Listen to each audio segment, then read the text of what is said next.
মুখ্যমন্ত্ৰী ডাঙৰীয়া ৰাজনীতি পাছে পৰেও হ'ব। এবাৰ এইগৰাকী সহজ সৰল খিলঞ্জীয়াৰ কথা শুনক। গৰুৰ নামত ৰাজনীতি কমাওক। কোনে খাইছে কোনে নাখায় আমি নাজানো। আমাৰ ল'ৰা ছোৱালীক পঢ়াব লাগে, মেডিকেল যাব লাগে, আমাক বিক্ৰীৰ সুবিধা কৰি দিব লাগে, কোনে কি খায় খাব দিব লাগে।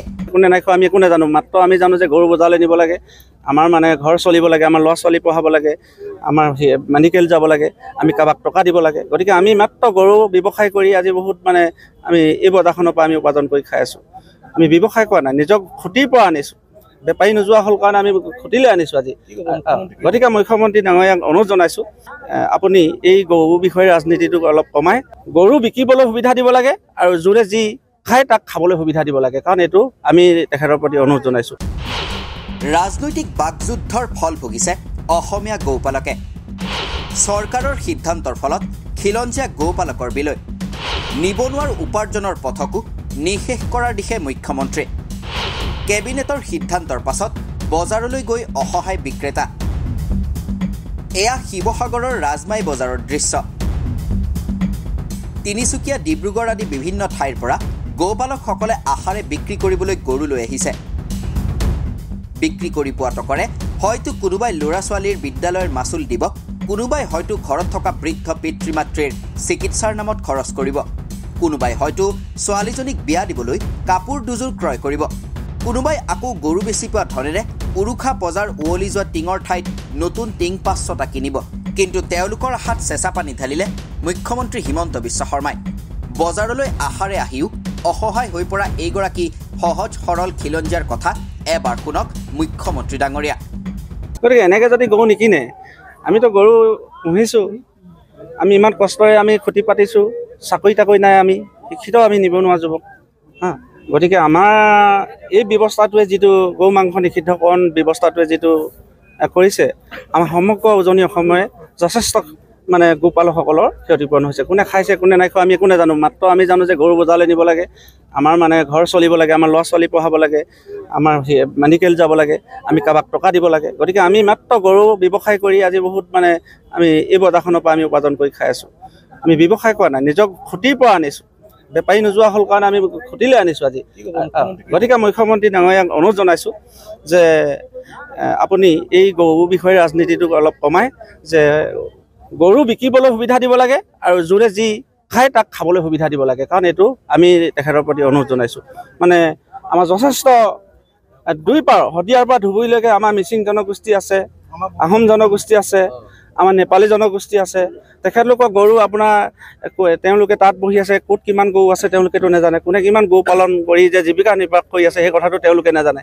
গতিকে আমি অনুৰোধ জনাইছোঁ যে এই উজনি অসমৰ একমাত্ৰ ৰাজমাই বজাৰখনৰ যি আমি গৰু বিকা কিনা কৰি খাই আছোঁ, ইয়াত যাতে তেওঁলোকে বাধা প্ৰদান নকৰে, আমাক শান্তিৰে জীৱন যাপন কৰিবলৈ যাতে পৰিয়াল পোহপালন কৰিবৰ কাৰণে গৰু পালন কৰি থাকিবৰ কাৰণে আমাক সুবিধা কৰি দিয়ে। এই মুহূৰ্তৰ ওচৰত আমি হিমন্ত বিশ্ব শৰ্মা অসমৰ মুখ্যমন্ত্ৰী ডাঙৰীয়াক আমি অনুৰোধ জনাইছোঁ। শান্তিৰে পৰিয়াল যাতে পোহপাল দিব পাৰে সাধাৰণ শ্ৰেণীৰ জনতাই, তাকেই আহ্বান জনাইছে অসমৰ মুখ্যমন্ত্ৰীলৈ। মন কৰিবলগীয়া যে ৰাজনৈতিক বাকযুদ্ধৰ পৰা গৈ ৰাজ্যিক কেবিনেট পালেগৈ গো মাংস ভক্ষণৰ প্ৰসংগ। যি সময়ত অত্যাৱশ্যকীয় সামগ্ৰীৰ দাম বৃদ্ধি পাইছে, দাম বৃদ্ধিৰ ফলত সাধাৰণ খাদ্য সামগ্ৰী ক্ৰয় কৰিবলৈ কঠিন পৰিস্থিতিৰ সৈতে মোকাবিলা কৰিবলগীয়া হৈছে দৰিদ্ৰ শ্ৰেণীৰ ৰাইজ, তেনে সময়ত ৰাজ্য চৰকাৰে গুৰুত্ব দিছে গো মাংস খোৱা নোখোৱাক লৈ। ৰাতি দেখা সপোন দিনত কাৰ্যকৰী কৰাৰ দৰেই মুখ্যমন্ত্ৰীয়ে ঘোষণা কৰিলে যে ৰাজ্যত এতিয়াৰে পৰা হোটেল ৰেষ্টুৰাঁত নচলিব গো মাংস। এটা বিশেষ সম্প্ৰদায়ক লক্ষ্য কৰি লোৱা এই সিদ্ধান্তৰ পাছত কিন্তু দেখা পোৱা গৈছে খিলঞ্জীয়াৰ এক দুখ লগা ছবি। গো মাংস বন্ধ কৰাৰ ফলত কাৰ লোকচান হৈছে ক'লে আন এগৰাকী খিলঞ্জীয়া গোপালকে। আৰু বন্ধ কৰি দিয়াৰ পাছত এতিয়া কাৰ লোকচান হৈছে? লোকচানটো তেখেতলোকৰ কাৰো লোকচান হোৱা নাই। আমাৰ যে এই খাটি খোৱা যিখিনি গৰু পালক, আমাৰ অসমৰ অসমীয়াখিনি প্ৰায় সংখ্যক মানুহে গৰু পালক আছে, আৰু বেলেগ ৰাজ্যত গৰু বন্ধ কৰিছে সেইটো বেলেগ কথা। তো আমাৰ অসমত এই ব্যৱস্থাটো কেতিয়াও কৰিব নালাগিছিলে যে আমাৰ অসমীয়া সৰহসংখ্যক মানুহে গৰু পোহে, ছাগলী পোহে, হাঁহ পোহে, বিভিন্ন বস্তু পুহি বিয়া বাৰু হওক, ল'ৰা ছোৱালী এডমিশ্যনেই হওক বা কাৰোবাৰ বেমাৰ আজাৰেই হওক, এইবিলাকৰ সমস্যাত গৰু এহাল বিকে, গৰু এজনী বিকি সমস্যাবিলাক দূৰ হয়। আৰু গতিকে এই বস্তুটো যদি মুখ্যমন্ত্ৰীয়ে যদি বন্ধ কৰিবলৈ হয় আৰু কাৰ লোকচান হ'ব তেখেতে সেইটো নিজেই বিবেচনা কৰি চাব। আৰু আপোনালোকৰ প্ৰচাৰ মাধ্যমৰ হেতি মই অনুৰোধ কৰিম তেখেতক মুখ্যমন্ত্ৰীক যে আপুনি ঠিক আছে আপুনি বন্ধ কৰিছে কাৰবাৰ ৰাজনীতিক পক্ষকোটত আমি সেইটো বেয়া পোৱা নাই, কিন্তু লোকচান হ'ব কাৰ আপোনাক অনুৰোধ কৰিছোঁ যাতে আপুনি এই কামটো কেতিয়াও নকৰিব। আমাৰ অসমীয়া খাটি খোৱা যিখিনি গৰু পালক আছে এইখিনি বহুত বিধ্বস্ত হৈ যাব। এয়া কেৱল এখন বজাৰৰ দৃশ্য। ৰাজ্যত এনে বহু গৰুৰ বৃহৎ বৃহৎ বজাৰ আছে য'ত গৰু বিক্ৰী কৰি খিলঞ্জীয়া যুৱক কৃষকে নিজৰ পৰিয়াল পোহপাল দি আহিছে। চৰকাৰৰ সিদ্ধান্তৰ ফলত খিলঞ্জীয়া গোপালকৰ বিলৈ দেখিবলৈ পোৱা গ'ল শিৱসাগৰৰ এইখন বজাৰত।